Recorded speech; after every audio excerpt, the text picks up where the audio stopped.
오늘 세 번째 발표를 주실 이성희 컨택 대표님은 이러한 우리나라 우주 스타트업계의 선두주자이십니다. 컨택을 이끄는 리더시고요.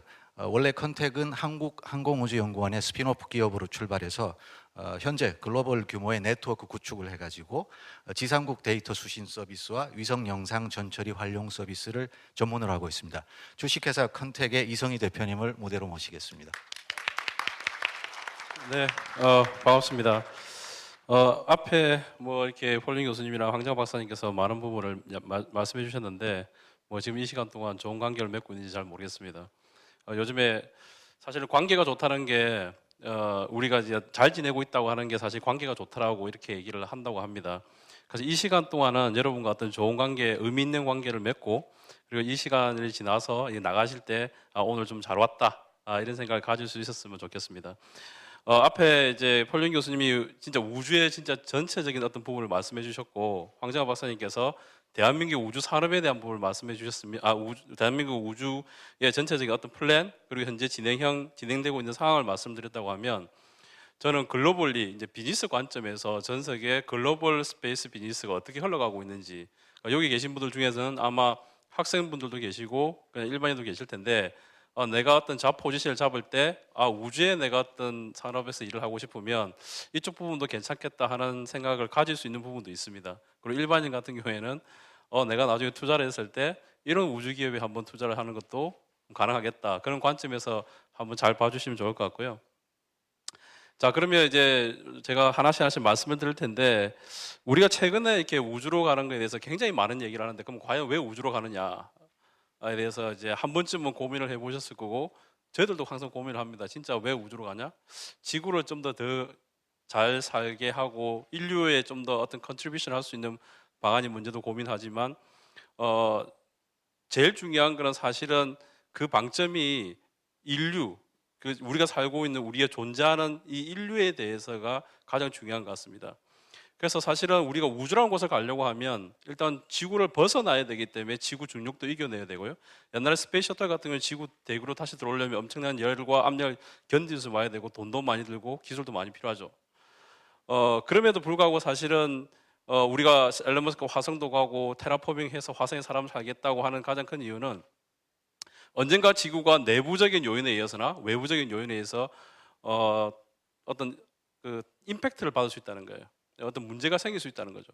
그래서 특히 향후 100년간 지구를 어떤 타격할 수 있는 소행성들이 한 880개 정도 된다. 그래서 실제 인류에서는 여기는 장수가 좀 줄여서 좀 그 부분이 안 나왔는데 스발바드라고 하는 노르웨이 쪽에는 전 세계의 식물 종자들을 다 거기에 다 보관해 놨어요. 그러니까 인류가 어떤 문제가 생겼을 때 다시 끄집어내서 쓸 수 있도록. 자, 그러면서 지금 이 보시는 이 로켓 과학의 아버지라고 하는 치올코프스키입니다. 폴란드계 이제 구소련 과학자인데 이분이 옛날에 저희가 어릴 때 이제 은하철도 9구라는 만화 영화가 있었어요. 그러니까 진짜 기차를 타고 우주를 여행하는 시대가 저는 곧 온다고 저는 생각을 합니다. 근데 왜 그러냐면 이분이 1890몇 년도 태어나셨는데 이분이 20대, 30대 때 어떤 얘기를 했냐면 앞으로 우주 엘리베이터가 만들어질 것이다. 그리고 우주 관광의 시대가 올 것이다. 다른 행성으로 갈 수 있는 어떤 시점이 올 것이다. 거의 다 예언을 하신 분인데 지금 다 들어맞고 있거든요. 그래서 이분이 결국에는 지금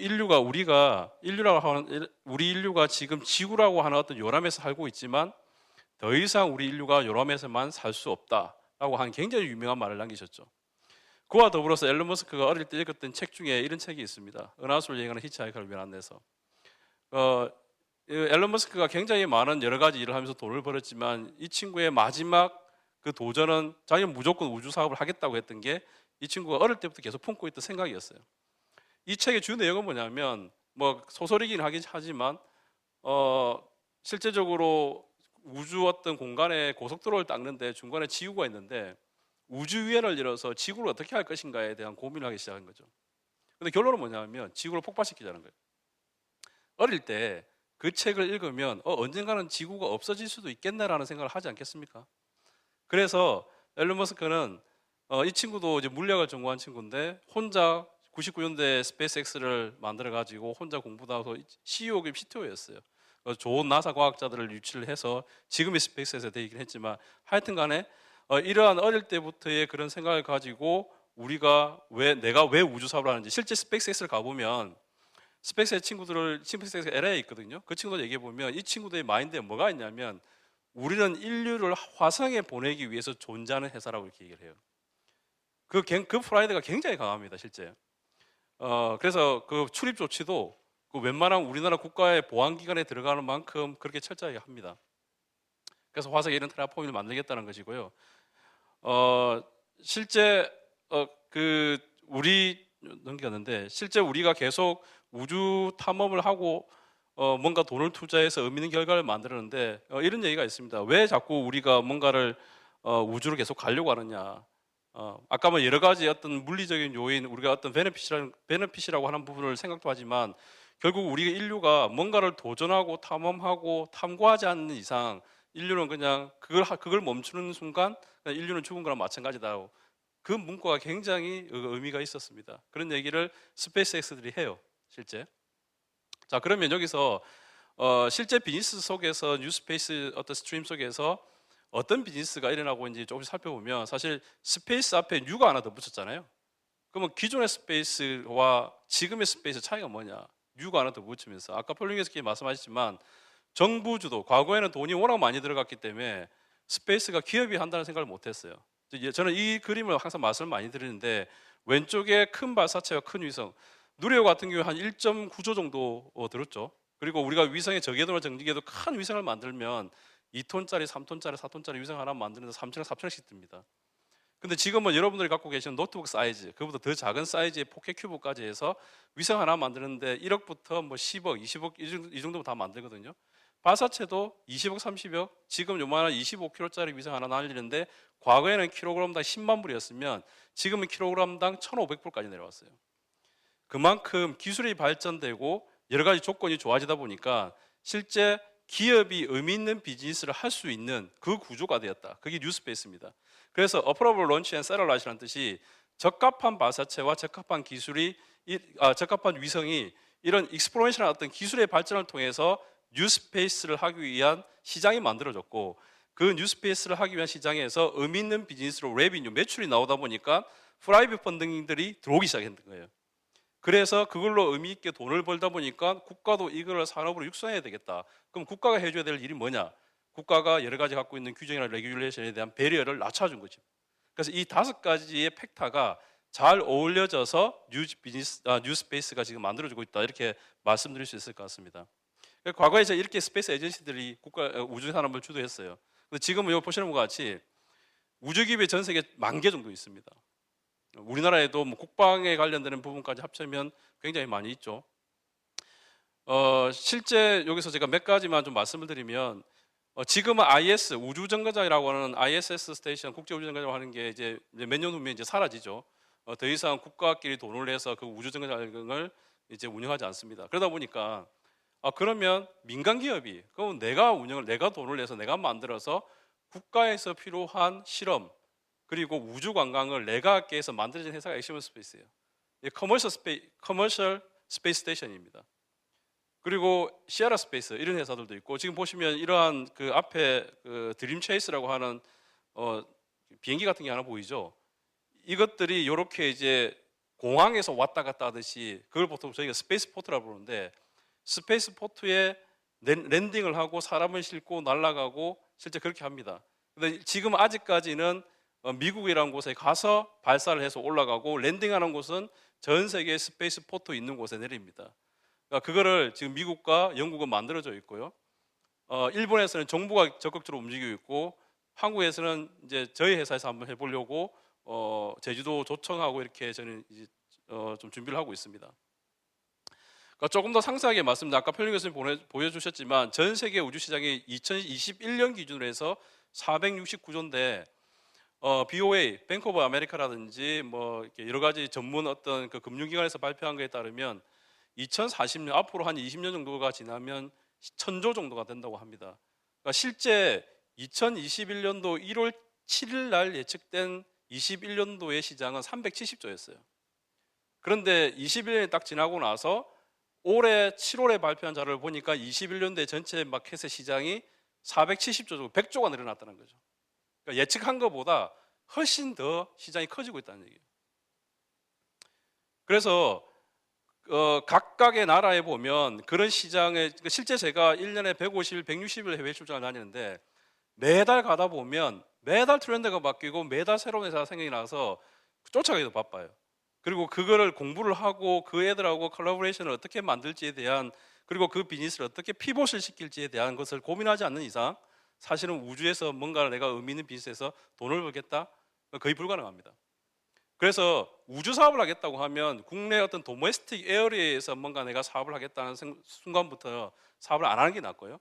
글로벌 비즈니스에 포커스를 두고 각 나라의 어떤 내하고 같이 핏이 맞는 회사를 찾아서 국제 무대에서 그 시장을 내가 먹을 것인가를 고민해야 된다. 그러니까 실제 보면 미국이 거의 50%가 넘고 유럽이 한 35%될 텐데 이렇게 전 세계적으로 우주 기업들이 이렇게 각각의 나라에 이렇게 디스트리뷰트돼서 실제 성장하고 있습니다. 그러니까 미국 지금 예산이 한 40조고 우리나라 예산이 보면 잘 안 보이실 텐데 한 6천억 정도 되죠.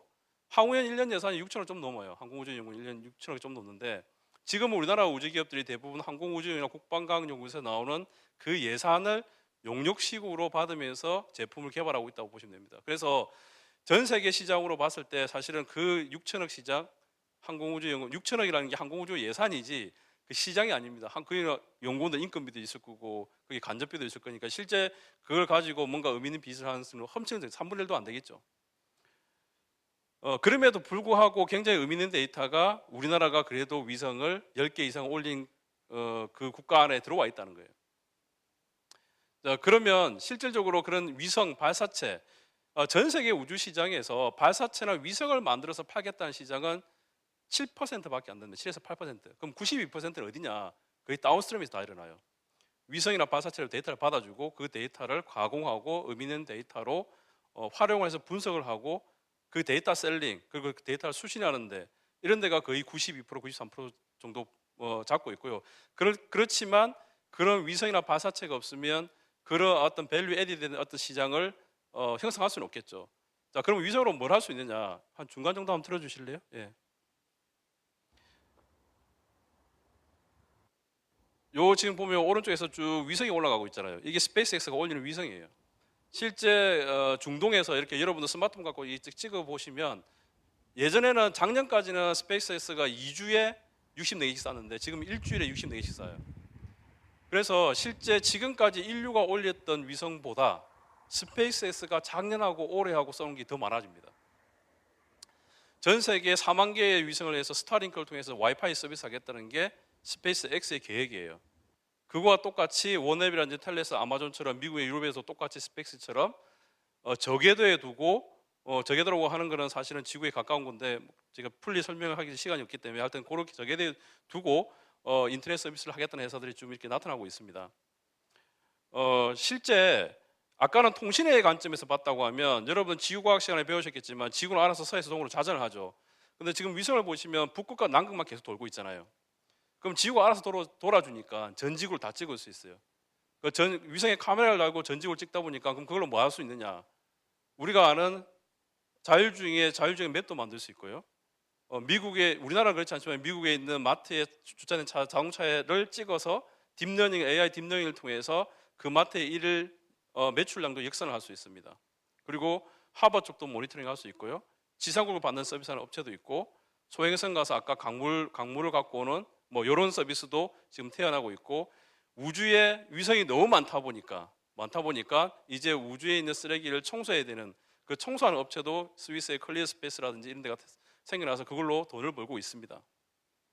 자, 그러면 제가 마지막으로 대한민국 얘기를 좀 드리고 싶은데 그럼 이런 우주 산업을 육성하기 위해서 유럽이 어떻게 하고 있냐면 유럽은 전 유럽 ESA 유럽 스페이스 에이전시는 EU보다 사실 더 먼저 생겨났습니다. 그러니까 20개국에 60개 정도의 인큐베이션 센터, 스페이스 인큐베이션 센터를 만들어서 1년에 거의 200개씩 스페이스 기업을 만들어내고 있습니다. 그리고 나도 유럽에 가고 싶으면 이러한 나라에 필요한 장소에 내가 어플라이해서 PT를 하고 통과가 되면 랜딩할 수 있습니다. 그래서 특히 프랑스 툴루즈 같은 경우에는 이러한 B611이라는 건물에 우주기업들이 입주해서 거기서 인터랙션을 하고 있다. 보시면 될 것 같고 룩셈부르크도 마찬가지고요. 그래서 사실 제가 이 부분에 대해서 정부에 많은 건의를 드렸는데 우리나라가 우주선을 발전하기 위한 6가지 좀 제언을 했었습니다. 그 부분에 대해서 사실 인수위 때도 많이 말씀을 드렸지만 반영이 된 부분도 있고요. 안 된 부분이 있는데 아마 지금 이 토론 시간에 제 발표가 끝난 토론 시간에 그런 부분에 대해서 좀 다시 의견을 나누면 좋을 것 같습니다. 예, 제 발표 여기서 마치겠습니다. 네, 이성희 대표님 발표 감사합니다. 역시 우리나라 우주 선두 기업을 이끄시는 대표님답게 좋은 말, 특히 기업가 관점에서 몇 개 말씀하셨는데 하나 제가 같이 이어서 강조드리고 싶네요. 우리 여기 청중분들도 주식 투자 많이 하실 텐데요. 크게든 작게든 자동차, 바이오, 전자만 보지 마시고 우주 분야도 많이 봐주시면 좋겠고요. 그러한 민간 투자들이 모여서 미국을 예로 들면 스페이스X 같은 거대한 리더들이 나오지 않나 싶습니다. 그런 관점에서 많은 관심을 부탁드리고 하나 더 또 제가 이성희 대표님의 중간 발표 하나 방점을 찍어드리면 스페이스X 기업 종사자들의 그 비전과 자부심, 당연히 이제 컨택 구성원들도 그러한 비전과 자부심이 있다고 생각되고요. 오늘 이러한 기회를 통해서 우리나라 사회 전반에 우주 분야, 항공 분야 이런 자연과학 분야에 관심이 더 높아진다면 산학연의 대표분들로 계시는 이분들도 훨씬 더 보람을 느끼지 않을까 싶습니다.